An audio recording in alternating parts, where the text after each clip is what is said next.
have my permission to record this interview. Thank you. Appreciate that. Just to cover you legally. What can I do for you? What can I answer for you? So, I just had a couple questions.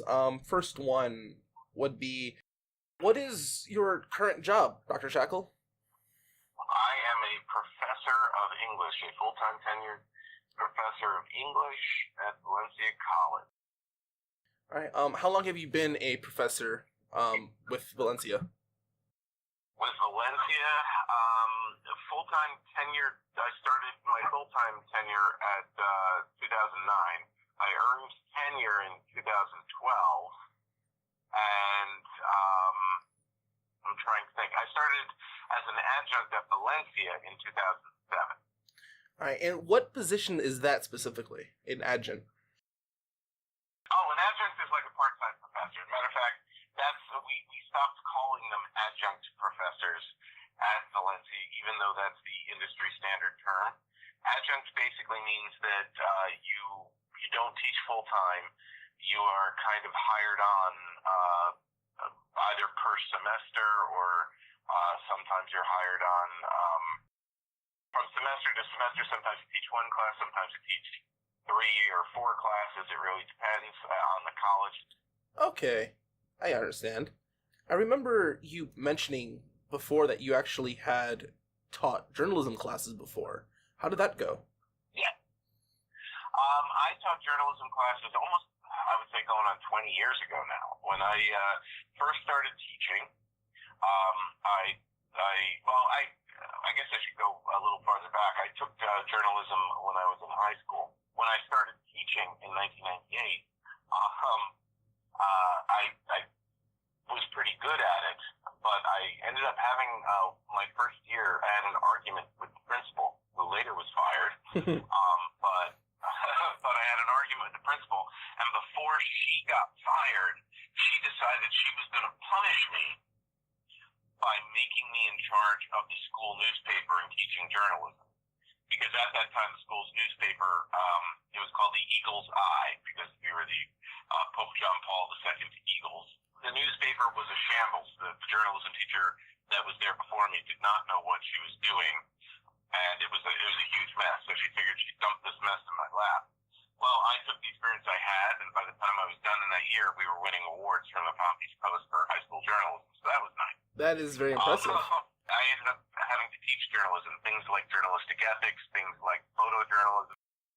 What skills did you learn during that time did you bring to your teaching? One of the important skills is knowing what's necessary to report, what you can't avoid reporting, what needs to be reported, versus what doesn't need to be reported. First and foremost, I would say one of the skills that I learned, or at least enhanced, I've always tried to operate with integrity with everything I do, but was the duty of care to the information that you are reporting. That's something that's almost sacred, and you need to have that as a journalist. And it's a sense of responsibility. If you're too worried about selling newspapers and too worried about, well, nowadays they're not selling newspapers, but Well, I mean, in a way, the internet's like a global newspaper with websites like Polygon and other websites. Absolutely. And so it's important, right, that you don't cross the line between reporting and editorial, for example. You can, as a reporter, you can have an opinion, but it's very similar. I will say this, it's very similar to being a professor and having a political opinion, right? Mm-hmm. A professor can make you aware of their political leaning, but it's not a professor's job to teach you to be a Republican or a Democrat. It's a professor's job to give you information and teach you the critical thinking that allows you to decide for yourself what you want to be. Exactly. And a journalist has to do the same thing. They have to give the information, and they have to give it honestly. I learned how to talk to people. I learned how to convince people, especially because I was teaching at a Catholic school when I did it, how to err on the side of caution. When you were teaching in that position, what did you enjoy the most about it? The camaraderie, to be perfectly perfectly honest. When you work on a journalistic staff, especially when you have to lead it, you work as a team. And I'll give you an example. When I taught journalism, at that time I was Mr. Schachel. I didn't have my doctorate yet. And so I would teach English at the school, and for periods 2 and 3 and 4, I would be Mr. Schachel. And the students that were in my journalism class would also call me Mr. Schachel. But in that class, everybody called each other by their first name. So while I would call the editor-in-chief Gloria, and I'd call the assistant editor-in-chief, I would call her Courtney. But in that class, they called me Bobby for some reason. And even though I normally go by Rob, the name Bobby. I think it started as a joke, but then I kind of let it go because then if a student called me Bobby, I knew they were a student because my friends don't call me Bobby. I can imagine it probably also kept like that.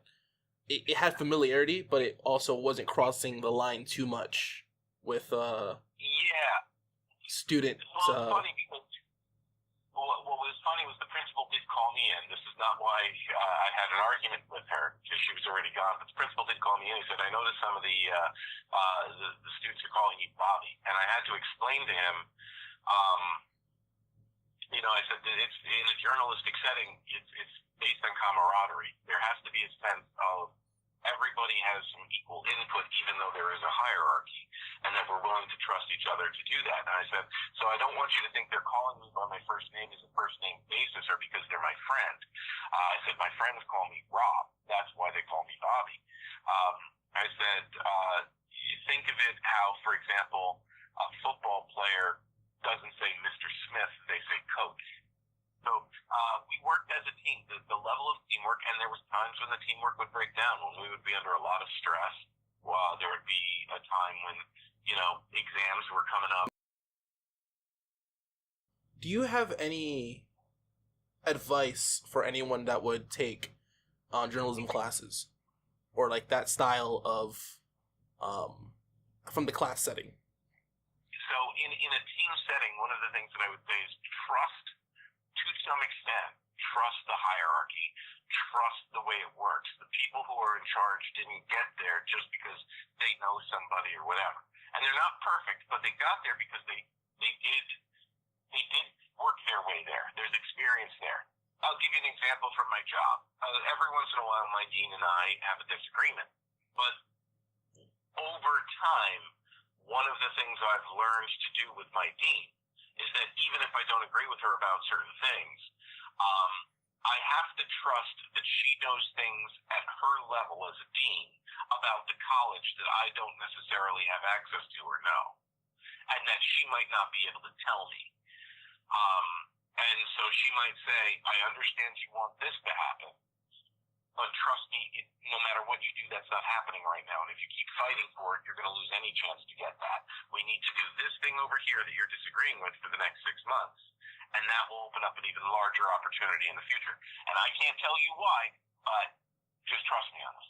And it may make me feel upset, like, but I've learned on a level to trust my dean's judgment because she goes to meetings and stuff, and she sees spreadsheets and budget projections and stuff that I don't have access to.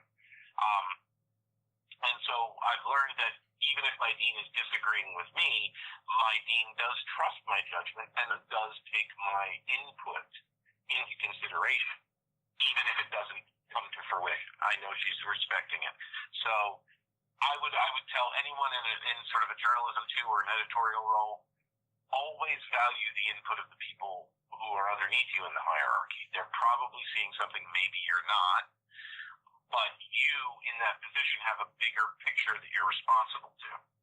To the person who's just starting out in journalism, one, I would say trust the people who are leading you. They didn't, they may not have chosen you to be on the team, but they do have the project's best interest at heart. At least most of the time. There are some egotistical people, but you got to leave your ego out of it. It's not about you in journalism. It's It's about the information and the responsibility of the reporting.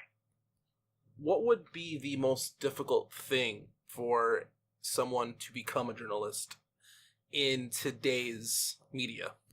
Ooh.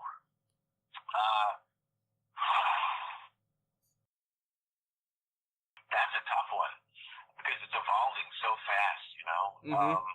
So first and foremost, the philosophical advice I would say is make sure you're double-checking and triple-checking and verifying all your information as best you can. Be as responsible as you can with the information, because once it's out there, especially via the internet, it will be very hard to undo, and it can have massive consequences, right? Think about, the anti-vax movement and how fast that started. Yeah. But I would also say stay up with technology. Be on the cutting edge as much as you can, and stay friends with tech center, the tech industry, because websites, apps, technology, maximizing the productivity via technology, very important. We now live in a 24-hour news cycle. There are a lot of people out there that are just looking to fill time, but because of the 24-hour news cycle, it's the kind of a job where you may never get a chance to stop working. A journalist has to love the thrill of the fight. A journalist has to be like a firefighter or or a police officer. You are always that thing. If an off-duty police officer sees a robbery going down, there's still a police officer in that situation. Same thing with a firefighter. At any moment something can break out, and you got to be willing to do that. That's not an easy life to live, and it's definitely not easy on the people who surround you. So make sure you're okay. If you're going to be a journalist, and I don't mean a blogger, right? I mean a real journalist. Yeah. You have to be, number one, willing to stand up for what you believe in, not back down when you know and have verified information. You have to know your rights in the Constitution. You have to be willing to take punches. The people around you are going to have to, be patient with you and make sure the people that you ask to sign on for that lifestyle can handle it and be fair to them as best you can. It's kind of like when you're a teacher, you have all these students that are asking for your time, and sometimes you don't always have the time for your own kids. You got to make sure you have time for your own kids, or you're going to lose your kids helping other people's kids. In journalism, you may have to go into a war zone. You may have to fly overseas. You may get attacked, like what happened in the Paris terrorist attack. Yes. Charlie Hebdo. I would definitely say, and personally, I would recommend a journalist at least know how to handle a gun. We live in dangerous times for journalists. What advice would you give a student in journalism, or a reporter themselves, or journalist themselves, or even editor, get to have people talk to them? Give them the time of the day.